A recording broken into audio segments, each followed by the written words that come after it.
Salut tout le monde, bienvenue sur la chaîne Couteau Collection si vous débarquez. Aujourd'hui je vais vous présenter un couteau super sympa que j'ai reçu il n'y a pas longtemps, le Real Steel G5 Métamorphe Intense Blue.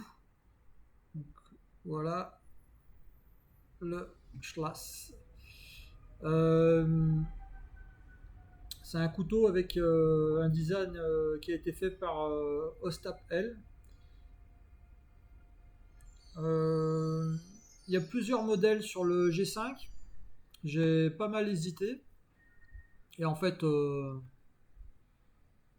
pense que c'est le meilleur choix possible, hein. On a des aciers un peu mieux, mais ça vaut pas ça vaut pas le coup. Je vais vous expliquer après pourquoi. Donc là, on est sur un couteau qui fait presque 20 cm de long. C'est ouverture par front flipper. Donc flipper qui se trouve là, ici à l'avant. Donc il fait 20 cm, hein, c'est une bonne longueur de lame, hein, un bon couteau.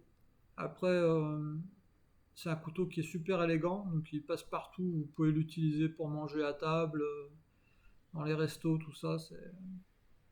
C'est un joli couteau.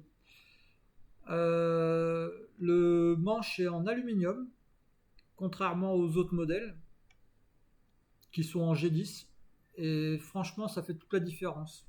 Parce qu'au niveau des couleurs, du reflet, le bleu, il est vraiment éclatant, il est magnifique. Il est intense, hein, comme le nom du modèle l'indique, Blue Intense.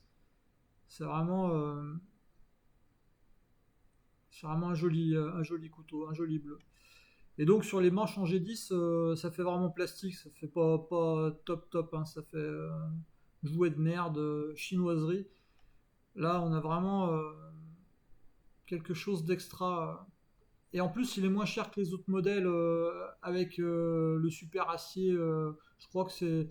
Ils ont sorti sur Knife Tools un modèle. Et il me semble que c'est un exclusif avec un acier Bowler, un acier poudre. Je crois que c'est du M390 ou quelque chose comme ça.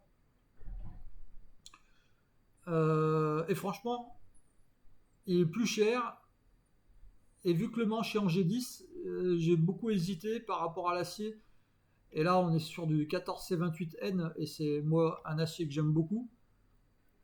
Qui garde très bien le tranchant et qui s'affûte super bien. Mais vraiment, ça va super vite à affûter, hein. C'est un très bon acier pour ça. Alors, ça sera peut-être un peu moins dur, ça tiendra moins longtemps le tranchant qu'un acier qu'un acier poudre. Mais moi personnellement, j'adore affûter et j'y trouve mon compte avec cet acier-là. Et ouais, non, il est vraiment bien de toute façon, de toute manière. Ah, en sortie de boîte, vous avez un tranchant qui est vraiment rasoir de base. Moi, j'y ai remis un petit coup avec mes pierres, avec des plaques diamants et des pierres pour la finition. Ouais, c'est extra, hein. Ça coupe violemment. Vraiment, c'est. Je vous ferai voir un petit test de coupe en fin de vidéo, vous allez voir, ça rigole pas. Son surnom à ce couteau-là, c'est le scalpel.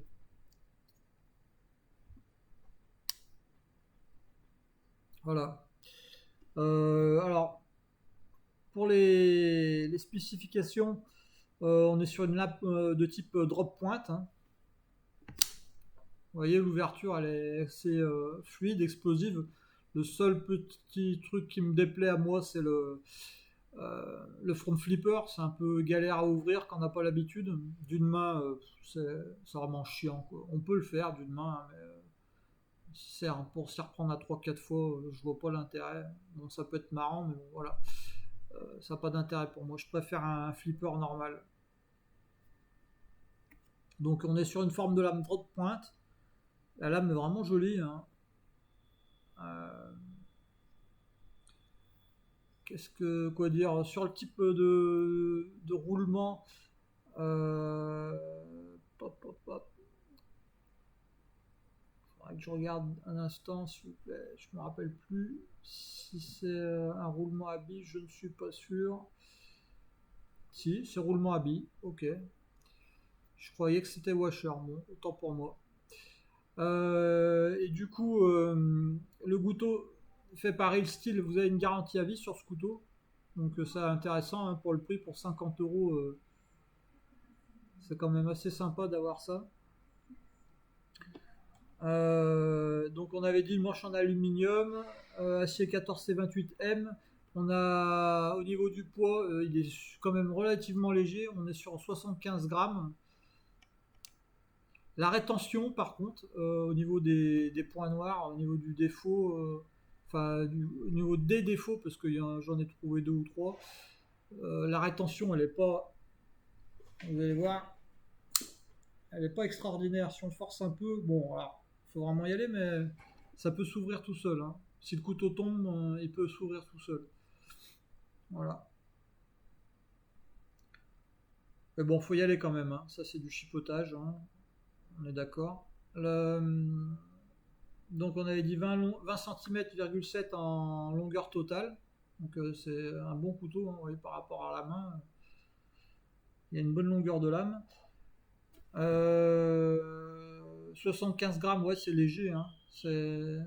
Dans la poche, ça se sent presque pas. Il est agréable. Ça a vraiment un bon couteau. Dans sa globalité, il y a plus de. Pour le prix qu'il fait, il y a plus d'avantages que de défauts. Moi, je l'aime bien. Voilà. Puis c'est surtout qu'il coupe super bien, quoi. Après, voilà. Les petits défauts comme le centrage de la lame. Alors après, c'est peut-être mon modèle à moi, hein, mais voilà, ça touche pas les bords non plus, hein, mais c'est pas la perfection. Voilà, c'est pas du tout la perfection. Après, il n'y a pas vraiment de jeu, hein. Faut forcer, mais il y a pas vraiment de jeu, hein. Vous voyez, que ce soit latéral ou vertical, il n'y a pas vraiment de jeu. Voilà.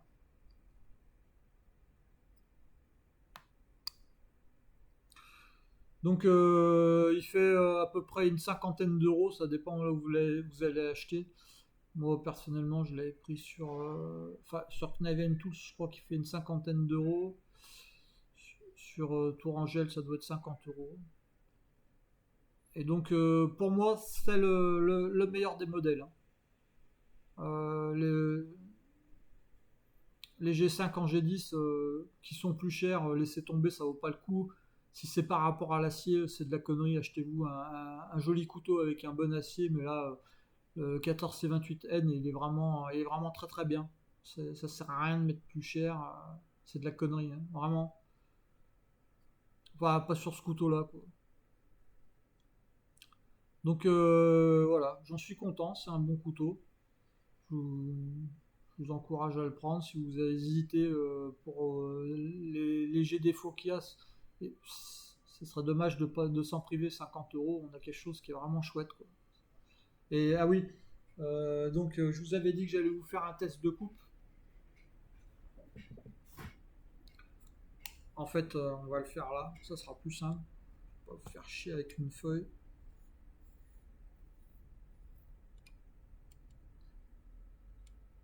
Voilà. Et j'ai pas forcé, j'ai à peine posé le couteau.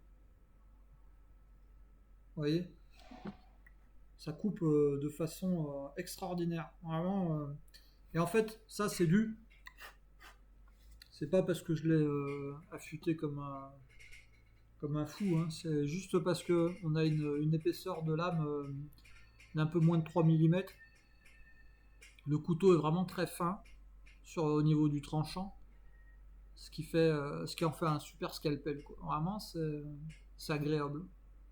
C'est vraiment un des couteaux que je préfère dans ceux que je possède, grâce à ça, quoi. Je l'aime beaucoup parce qu'il coupe super, quoi, voilà.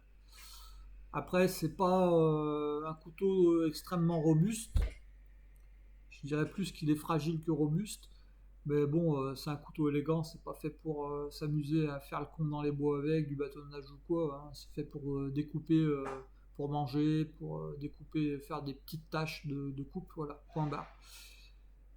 Donc voilà, si vous voulez vous faire plaisir avec un beau couteau et vous avez 50 € en poche, je vous invite à aller voir sur internet,